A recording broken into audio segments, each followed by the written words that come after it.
Coding college style sheets के पहले course के सिलसिले में आज 10वां हिस्सा है और आज हम फॉर्म से मुतल्लिक़ सूडो क्लासेस के बारे में बात कर रहे हैं। गुज़श्ता नशिस्त में हमने जो बात की थी वो लिंक्स से मुतल्लिक़ बात थी और लिंक के मुख्तलिफ हिस्से देखे थे, और जो हमारा ओवरऑल मौजू चल रहा है वो सूडो क्लासेस का चल रहा है। और सूडो क्लासेस जो हैं वो एक और बड़े मौजू का हिस्सा है जो कि है सेलेक्टर्स, यानी एक HTML पेज के अंदर मुख्तलिफ टैग्स को सिलेक्ट करना ताकि हम फिर स्टाइलिंग कर सकें। और उसमें ज़ाहिर है हमारी मिसाल जो चल रही है वो मेकअप आर्टिस्ट वाली। अगर आपके जहन में हो कि हम मेकअप आर्टिस्ट हैं और काफ़ी सारे लोग बैठे हुए हैं, लेकिन हम उन्हें बुलाने के लिए किसी और को बताएंगे कि किसको बुलाना है, तो वो एक लैंग्वेज है, तो वो छोटी मिनी लैंग्वेज जो है उसके जुमले सेलेक्टर कहलाते हैं। आज हम फॉर्म फील्ड्स की जो मुख्तलिफ हालतें हैं उनके बारे में बात करेंगे, और उन हालतों को ज़ाहिर है वो सूडो क्लासेस में तकसीम हो जाती हैं, यानी ग्रोहों में तकसीम हो जाती हैं, जैसे रीड ऑनली हो सकती है, डिसेबल्ड, अनेबल वगैरह। तो वक्त ज़ाया किए बगैर डायरेक्ट हम अपने मार्कअप की तरफ चलते हैं और फिर वहाँ से बात शुरू करते हैं। मार्कअप बहुत सिंपल है। मेरे पास एक फॉर्म है जो इसको मैंने एक लिस्ट के अंदर, अनऑर्डर्ड लिस्ट के अंदर, लिस्ट एलिमेंट हमने HTML में पढ़े हुए हैं और उसमें हम एक लेबल लगा रहे हैं और एक इनपुट फील्ड लगा रहे हैं। आईडी आपको पता है कि जो है वो इसलिए देना ज़रूरी होती है क्योंकि उसको लेबल के साथ जोड़ना होता है। ये पिछले HTML कोर्स में हम बात कर चुके हैं।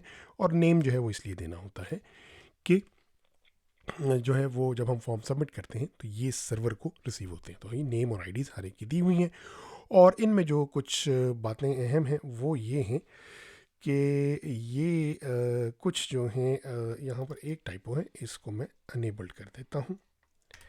अच्छा, इसमें कुछ फील्ड जो हैं वो ज़रा ख़ास हैं। मसलन ये फील्ड जो है ये डिसेबल्ड है, यानी इससे यूज़र इंटरेक्ट नहीं कर सकता, ये देखें। और ये जो फील्ड है ये रिक्वायर्ड है, ये फॉर्म वैलिडेशन से मुतल्लिक़ है। अगर इस फील्ड के बारे में वैल्यू नहीं दी जाएगी तो ब्राउज़र ऑटोमेटिकली कंप्लेन करेगा, और ये भी हम HTML कोर्स में कवर कर चुके हैं। और ये जो लास्ट एक और फील्ड है वो रीड ऑनली है, यानी इसमें हम कुछ इनपुट दे ही नहीं सकते। तो ये कुछ स्पेशल फील्ड्स हैं, और बाकी जो है फॉर्म सादा है। तो ये फॉर्म आपके सामने है। मैं इसको थोड़ा सा पहले स्टाइल कर लूँगा और उस ताकि थोड़ा सा नाइस हो जाए, और उसके बाद फिर आगे चलेंगे। पहली जो चीज़ मैं करना चाहूँगा वो बड़ी सिंपल सी है। वो मैं चाहूँगा कि जो ये लेबल हैं, ये इनका जो फॉन्ट जो वेट है, ये टेक्स्ट से रिलेटेड प्रॉपर्टीज़ हैं, ये हम अलग मॉड्यूल में कोर्स में कवर करेंगे। फिलहाल आपने सिर्फ ये देखना है कि मैं कर क्या रहा हूँ।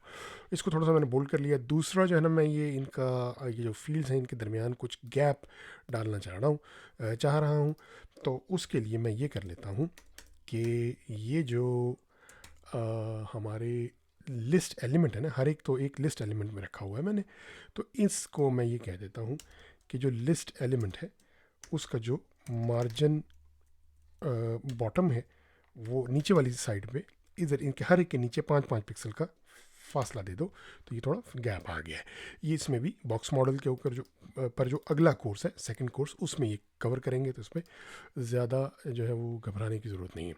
अच्छा, अब ये थोड़ी सी अलाइनमेंट मुझे पसंद नहीं आ रही, तो मैं इसका एक जुगाड़ लगा रहा हूँ। प्रॉपर तरीका हम बाद में लेआउट का सीखेंगे, और वो ये जुगाड़ लगा रहा हूँ कि इनकी सबकी विड्थ जो है ना वो 100 पिक्सल कर देता हूँ एक सी। तो जब इनकी, क्योंकि प्रॉब्लम आ कहाँ रहा है, ये है ना कि enable, disable, enable, required, option, हर एक जो ये टेक्स्ट लिखा हुआ है इसकी जो लंबाई है वो मुख्तलिफ है, जिसकी वजह से ये प्रॉब्लम आ रहा है। तो अगर मैं इनकी सबकी चौड़ाई को फोर्स कर दूं कि वो एक ही साइज़ के हों, रिगार्डलेस ऑफ उनके दरमियान उनके अंदर क्या है, तो ये सारे लाइन में आ जाएंगे।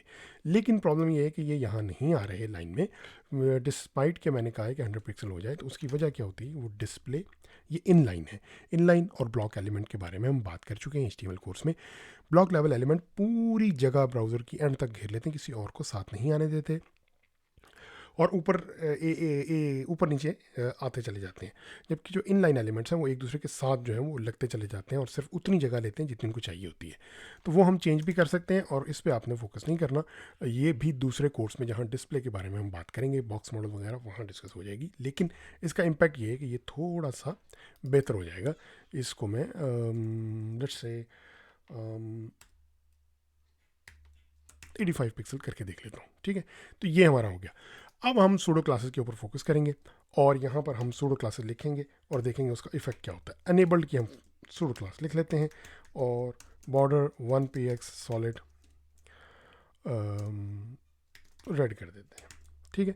तो अब आप अगर देखें तो ये सारी अनेबल्ड जिनके ऊपर है, क्योंकि ये तो है ही अनेबल्ड। और डिसेबल तो सिर्फ हमने ये कहा है ना, रिक्वायर्ड है ये फील्ड लेकिन अनेबल्ड तो है ना, और ऑप्शनल है और ये रीड ऑनली, हमने ये तो नहीं कहा कि डिसेबल्ड है। इसी तरह अब हम इसको सूडो क्लासेस को डिसेबल्ड करके देख लेते हैं कि फिर कौन सी सिलेक्ट होती हैं। तो ये देखें सिर्फ एक ही डिसेबल्ड है, क्योंकि मार्कअप में हमने एक ही जो क्लास है उसको हमने डिसेबल्ड कहा हुआ है, जो कि ये वाली क्लास है। ठीक है, ये वाला जो फील्ड है इसको हमने डिसेबल्ड कहा हुआ है, बाकी सबको हमने वैसे ही छोड़ा हुआ है। अच्छा, अब हम अगली जो देख लेते हैं वो रिक्वायर्ड की देख लेते हैं कि रिक्वायर्ड कौन सी है। तो रिक्वायर्ड जो है वो सिर्फ हमने एक को कहा हुआ है कि ये रिक्वायर्ड है, बाकी ना ये रिक्वायर्ड है ना ये रिक्वायर्ड है, किसी के ऊपर रिक्वायर्ड का एट्रीब्यूट जो है नहीं लगा हुआ। ये देखें ये वाला है, ये वाली हो गई। और फिर हम रिक्वायर्ड के बाद अगली जो है ऑप्शनल की बात करेंगे, तो ये थोड़ा सा डिफरेंट हो जाएगा। ऑप्शनल से क्या मुराद है, ऐसी फील्ड जिसके बारे में ब्राउज़र जो है वो परवाह नहीं करेगा कि उसकी वैल्यू आपने दी या नहीं। तो ज़ाहिर है ये अनेबल्ड वाली इसकी भी नहीं, इसकी भी नहीं, हमने जो ऑप्शनल है वो तो सारी ही ऑप्शनल है ना, यानी रिक्वायर्ड का ऑपोजिट जो है वो ऑप्शनल है और अनेबल्ड का ऑपोजिट जो है वो अनेबल्ड है, यानी ये दोनों आपस में ऑपोजिट हैं और ये रिक्वायर्ड एंड ऑप्शनल आपस में ऑपोजिट हैं। अब जो है वो एक दिलचस्प आखिरी जो है वो करेंगे हम रीड ऑनली। और इससे पहले मैं शुरू में एक जो बात करनी चाहिए थी लेकिन मैं अब कर देता हूँ, वो ये कि सूडो क्लासेस को हमेशा इस तरह ओपन एंडेड नहीं छोड़ना चाहिए। इसके पीछे या तो क्लास या आईडी या टैग होना चाहिए। क्यों? टैग तो पता होता है ना कि एग्जैक्टली इनपुट या लेबल। क्लास क्या होता है, आप खुद डिफाइन करते हैं कि भाई डॉट फलानी क्लास के ये, या आईडी भी आप खुद डिफाइन करते हैं, तो वो इतनी ओपन एंडेड नहीं होती, थोड़ा क्लोज हो जाती है। यहाँ ये ओपन एंडेड है, ये कह रही है कि कॉलन ऑप्शनल लेकिन टैग कोई भी हो। तो इसका जो इम्पैक्ट है ना वो रीड ऑनली पे आता है। जैसे मैं कहता हूँ कि रीड ऑनली फील्ड जो है वो तो सिर्फ आपको पता ही है ना, क्योंकि मार्कअप में हमने यहाँ इसे रीड ऑनली कहा हुआ है। अब अगर मैं इसको रीड ऑनली करूँ तो रीड ऑनली जो है वो ये नतीजा निकला है। ये क्यों नतीजा निकला है, HTML कोर्स में हमने बात की थी एक ख़ास एट्रीब्यूट की, वो था कंटेंट एडिटेबल, जिसके मुताबिक किसी भी HTML टैग को के ऊपर अगर वो एट्रीब्यूट लगा दिया जाए तो यूज़र उसको डायरेक्टली एडिट कर सकता है। ये आप फॉर्म से मुतल्लिक जो बातें हैं उस कोर्स में आप देख सकते हैं।